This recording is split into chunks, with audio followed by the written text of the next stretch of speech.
Dictionary.com defines gristle as cartilage, especially in meats. I wouldn't have imagined it being used in a band name, but 4 weirdos from Kingston upon Hull, England decided it fit perfectly, and they formed Throbbing Gristle. One of the weirdest bands to come out of the 70s, Throbbing Gristle had a significant impact on the world of experimental music. In today's video, I'm going to be going over their discography and mentioning what I personally like about each of their albums. By the way, this is actually the first video I'm doing that was suggested by a fan, so if you end up liking what you watched, be sure to thank commenter Sam W for giving me the idea. Let's cut to the chase.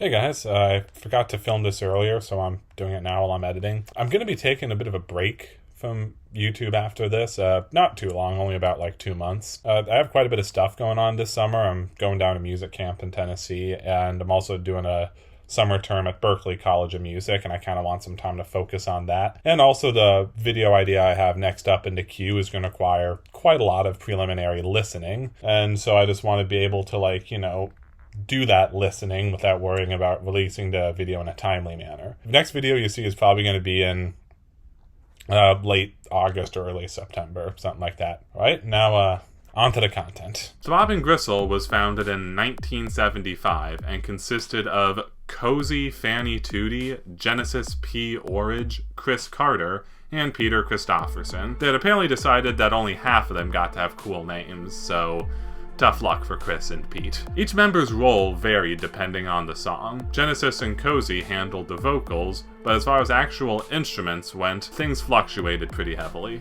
They had all previously been in the art collective Coombe Transmissions. Coombe Transmissions performed a combination of theater and music, with their goal being to produce art that was as far away as possible from anything that had already been done. Their manifesto, published in 1974, wrote, "Coombe demonstrates that there are no boundaries in any form. It has not all been done before, and that which has can still bear valid reinterpretation.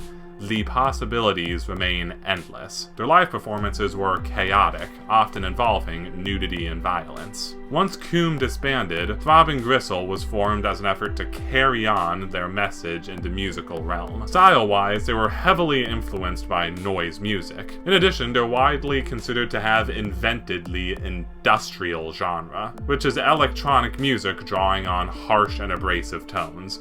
I'll go more into specifics once I actually talk about their releases. As far as live shows went, Gristle drew on a heavy and provocative imagery using film reels of, amongst other things, pornography, which they claimed was done to push the audience out of their comfort zone. Gristle's first release was the 1976 single United. The song features a sparse drum rhythm over which simplistic synthesizer melodies are played. The lyrics are surprisingly positive, being somewhat akin to a love song. The single's B-side, Zyklon B Zombie, is a full 180 with a looped, distorted bass line and warped vocals. This single, in my opinion, set the tone for the ground that they would eventually cover. In 1977, they would release their debut album, The Second Annual Report. Don't ask what happened to the first. Quick disclaimer, the version of the album I'm going to be talking about is not technically the Second Annual Report, but the 32nd Annual Report re-release of the album, which features reinterpretations of the original tracks. I'm doing this because it's the one that's the most publicly available, and thus is the one that most people have listened to. I also listened to the version on YouTube, since for some reason the Spotify version has a running time that's nearly a full half hour longer than the original release. Whatever, I'm stalling. I'll cut to the point. Interestingly, the album has 3 songs called Slug Bait, which are all supposed to be reinterpretations of the same track. Same thing goes for the 4 different Maggot Death songs. The songs generally consist of mechanical whirring, reminiscent of a car speeding up, of which electronic sound effects such as zaps are played. Throbbing Gristle were one of the first bands to utilize electronic sampling, so that explains the vast array of sounds that you hear. The song Slug Bait Southampton has a bass guitar track, and when I heard it, I was relieved to finally hear some actual physical instruments. The vocals are spoken word and are warbled so heavily so as to make them nearly unintelligible. One of the songs, Maggot Death Brighton is just a 50-second clip of an MC at one of their shows riling up the crowd. The album closer, the 20-minute After Cease to Exist original soundtrack of the Coombe Transmissions film, is the most peaceful song on the album, being the least chaotic, while still being eerie enough with its ambient electronic noise. Lyrically speaking, the album carries on the Coombe Transmissions tradition of shocking imagery. Slugbait London features Orridge describing the murder of a married couple. Strangely enough, despite the graphic lyrics, the line that most stuck with me was, "I don't give a cat's whiskers," which I'm definitely going to have to use more often. This is quite the debut album, and it sets the tone perfectly for Throbbing Gristle's later studio releases. Gristle wouldn't wait long before releasing their next album, DOA, the third and final report of Throbbing Gristle, the very next year. As a whole, I would say this is a lot more musical than its debut. Whereas the tracks on the second annual report sound a lot like sound collage experiments, those on this album do sound a lot more like proper songs with catchy elements. Hit by a Rock has a nice bass line that had me bobbing my head pretty quickly. Weeping has a nice melody played on what sounds like clean guitar, and AB7A has a pulsing electronic drum beat with a surprisingly upbeat synth melody. Of course, there's still a good amount of Throbbing Gristle's trademark chaos. The opening track,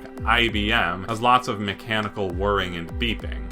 I think AOL would have been a more accurate title, if you know what I mean. Valley of the Shadow of Death contains multiple field audio recordings of miscellaneous conversations, and Home Time borrows this element to good effect. Of course, I can't talk about this album without talking about possibly its most well-known track, Hamburger Lady. Hamburger Lady is a song with a pretty disturbing background. The lyrics are based on a letter by male artist Blaster Al Ackerman. In the letter, he details a patient at the hospital he works at, a woman so badly burned that the whole upper half of her body resembles hamburger meat. As he wrote, "If you put a 250-pound meatloaf in the oven and then burned it, and then followed that by propping it up on a potty chair to greet you at 11 p.m. each night, you would have some description of these past 2 weeks.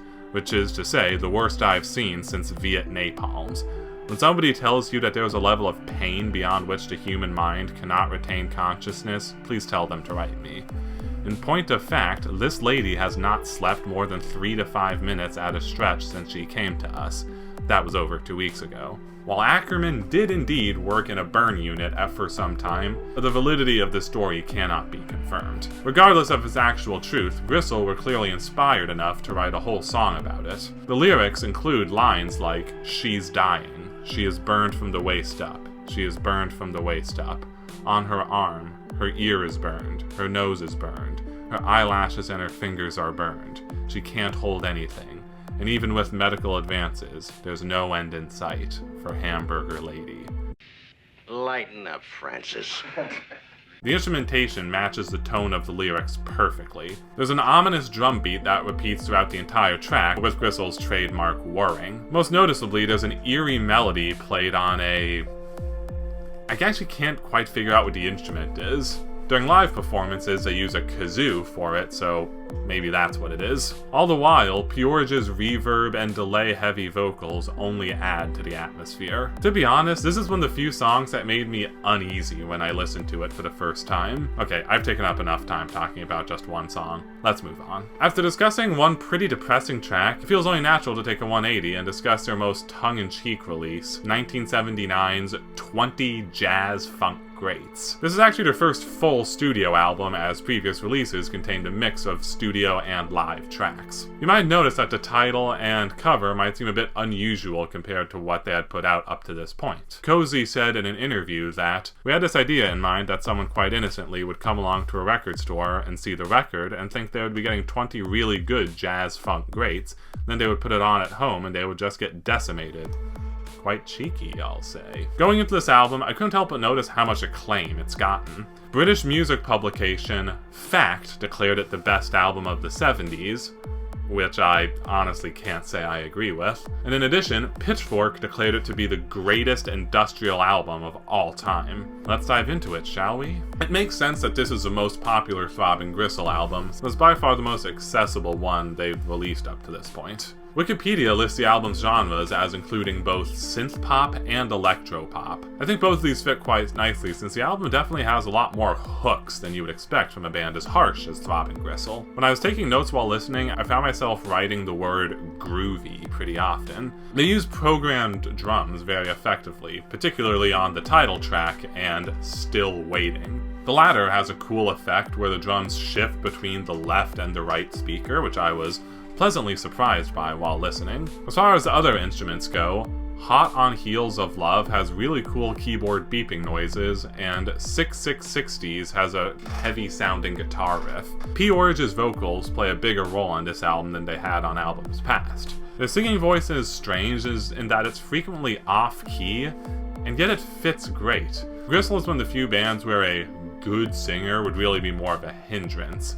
You really need to be off-key in order to match the vibe. You need the vocals to sound at least somewhat disjointed. With all the pop elements having been mentioned, I should stress that this album is by no means completely sanitized. There's still a good deal of harshness, such as their trademark mechanical whirring.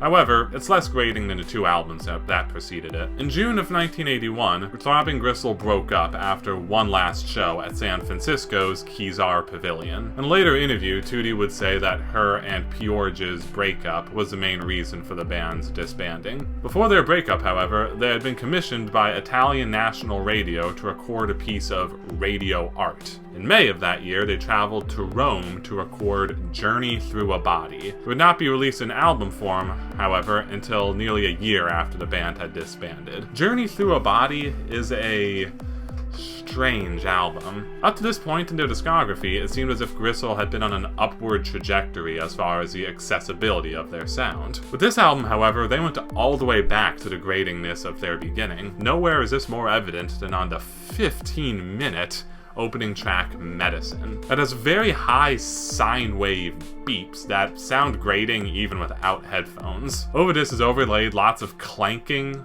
footsteps, and distant talking. It's an ordeal, I'll put it that way. The song Catholic Sex has a fitting title. The groovy programmed drums and enjoyable synth line is drowned out at times by samples of what I can only assume are pornographic films, judging by the high-pitched moaning. Exotic Functions was described by a Rate Your Music user as sounding like the soundtrack to a PlayStation 1 jungle-themed video game, and honestly I agree. Violencia is various sound effects with samples of terror-filled screams, so yeah, fitting. I can fully see why British magazine The Wire described this as the scariest release in their discography. The album's most peaceful track is the closer, Oltre la Mort, which is a gentle piano track. I don't get the impression that this is a very popular album, judging by the amount of Spotify listens, but I'd say it's worth a spin. In 1986, despite being broken up, Gristle released another album of previously unreleased material.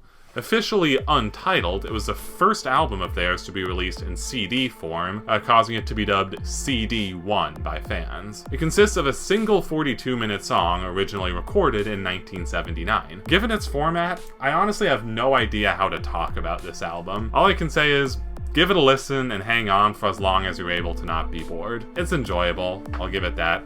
Nice and groovy, I suppose. Also, to any fans watching, no, I did not forget In the Shadow of the Sun. I just don't think that a completely improvised musical score is really on the same footing as proper studio releases. After Throbbing Gristle's disbanding, the band members pursued various projects. Peter Christopherson played briefly with P-Orridge in the group Psychic TV. After leaving, he would form the experimental music duo Coil with John Balance. They would release 19 studio albums over a 24-year span before Balance's tragic death in 2004. May he rest in peace. Genesis would perform with the aforementioned Psychic TV, and would also form the occult group The Temple of Psychic Youth. They would also undergo significant bodily modification in an attempt to resemble their wife, Lady J, in order to unite with her as a single being. I should probably mention that P-Orridge was one of the first non-binary figures in music. Chris and Cosey would go on to form the still ongoing musical collaboration Chris and Cosey, or Carter Tutti Carter Tutti void depending on the album. Eventually, though, in 2004, Throbbing Gristle reunited to release the comeback album TG Now. When taking into consideration that it had been over 20 years since they last recorded an album, TG Now is a pretty good listen. It's definitely a lot more relaxed than what they had previously done. It's still very much a weird album, and there are still bits of chaos, such as on the closing track, How Do You Deal, which has periodic bursts of loudness. That's not to say I don't like the more chill moments, because I do. I particularly like the opening track, X-Ray, which has a gentle programmed beat with sound effects such as clicking overlaid. Orridge's vocals are cool on this album. On the track Splitting Sky, the vocals are distorted, and on Almost Like This, they're sung in a very strained delivery, which is very cool sounding. This is one of those albums that works best from start to finish. It would be great to listen to while working on an essay or something. The follow-up, Part 2, The Endless Knot, was released in 2007. If I can be completely honest, this is the first album of theirs that I can truly say I did not enjoy. A big part of this is the album's crushing 67-minute length, which could have and should have been cut down to, like, I don't know, 40 minutes. It carries on the chill vibe of TG Now, but manages to leave behind all of the catchiness. That's not to say there aren't still good moments. The opener, Vow of Silence, has some cool electronic noises. Rabbit Snare has gentle brushstroke drums paired with piano and horns, a little jazzy for the Gristle gang. And Almost a Kiss has a cool vocal performance from Orridge. That being said, the rest of the album feels meandering as hell, with the low point being the positively dreadful Liar Liar. So yeah, this album is definitely one to avoid. Hey, can't all be winners. Hey guys, another quick interruption here. I found out while editing this video that Pitchfork actually gave this album an 8.5 out of 10. So maybe take my harsh criticisms of the album with a grain of salt, since, well, evidently it's managed to please at least some people, even if I'm not one of them, so do check it out. I mean, just because I like it doesn't mean you're not going to. I realize that now. Luckily, the band would not let their discography end on this low note, as the follow-up, The Third Mind Movements, was put out in 2009. The background of this album is a little interesting. In 2007, the group recorded a cover version of the Nico album Desert Shore. Third Mind Movements is composed entirely of jams they had recorded during the main recording sessions of the Desert Shore cover. It was only released at shows at first, before being sold on the band's website, and still has not been released on Spotify. So this definitely isn't one of their most well-known releases. Style-wise, as is the case with the other post-Reformation releases, it's very relaxed. There are individual songs, but in my opinion, none of them are really better than the others, so this is definitely another album that's best listened to from start to finish. When compared to the other post-Reformation releases, it's not as good as TG Now, but it's definitely better than The Endless Knot. Hey guys, last interruption, I swear. I'm now realizing that I didn't really spend any time at all talking about the actual music on this album, so I'm going to rectify that now. This is by far the calmest album they've ever put out, even by post-Reformation standards. I hear a ton of ambient influences. It kind of reminds me of Brian Eno, or dare I say, even some of Aphex Twin's calmer stuff. When I say that this album works best listened to from start to finish, what I mean was that it's probably best enjoyed as, like, calming background music while you're working on a project or something. If you're looking for, like, individual songs with, like, hooks or standout moments, then, well, this album probably isn't for you. If you just want, like, you know, chill patterns, then yeah, give this a listen. During a tour in October of 2010, Orridge announced they wouldn't be performing the remaining dates, forcing the rest of the band to perform as a trio under the name XTG. Orridge would stress that this was not the end of the band. Not long after this, however, Peter Christopherson died in his sleep of unrelated causes on November 25th of that year. He was 55. The rest of the band immediately disbanded. They would, however, go on to finish a double album entitled Desert Shore: The Final Report, which they had been working on before Christopherson's death. It would eventually be released in 2012 under the band name XTG. I won't be talking about it since it's not officially a Throbbing Gristle release, and this video is long enough as it is. In 2017, Orridge was diagnosed with leukemia, and it would eventually pass away on March 14th, 2020 at the age of 70.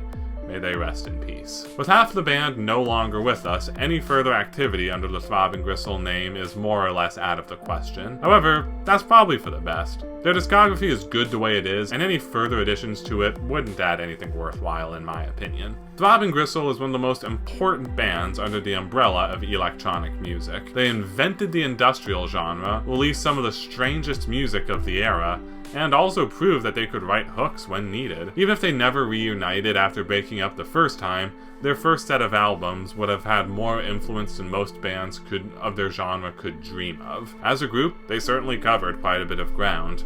More than you would expect for a band named after a piece of cartilage. If you're still watching by now, I just want you to say thank you so much for giving me your time. If you like what you saw, be sure to like and hit subscribe. I upload these videos whenever I can, and I always have a ton of fun making them. Hopefully you have as much fun watching them. If you have an idea for a video, leave it down in the comments. Who knows, maybe I'll get to it. I'm RobbieJ2734. I will see you when I see you next.